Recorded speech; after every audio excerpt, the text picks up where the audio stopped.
এখানে $2.5 লাখ আছে। তোমাদের চোখের কাপড় সরাও। আমি আগের ভিডিওর 42 এবং 58 কে নিয়ে এসেছি স্প্লিট অর স্টিল খেলতে। যদি তোমরা দুজনেই স্প্লিট টেপো তাহলে এটা ভাগ করে নিতে পারবে। তোমাদের অনেক স্মৃতি আছে। কেমন আছো তুমি?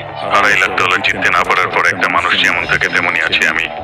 আচ্ছা, আমি এই মুহূর্তে সোশ্যাল মিডিয়ার সব থেকে বড় ভিলেনে পরিণত হয়েছি, আর তুমি এখন হিরো। আমি শুধু বলতে চাই আমরা এটা স্প্লিট করে নেবো। তুমি আগেও আমাকে ঠকিয়েছো। তুমি কি দ্বিতীয়বার আমাকে এই টাকাটা জেতার সুযোগ করে দেবে? তোমাদের মধ্যে একজন স্টিল টিপলে সে পুরো টাকা পাবে, কিন্তু যদি দুজনেই স্টিল টেপো তাহলে দুজনেই খালি হাতে বাড়ি যাবে। রেজাল্টটা দেখাও।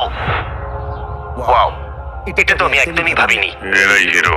এদিকে চলে এসো। না না না, আমি এটা করবো না। এত টাকা দুটো পরিবারের জীবন পাল্টে দিতে পারে, তাই আমি টাকাটা স্প্লিট করতে চাই। আশা করবো এতে তুমি রাজি হবে।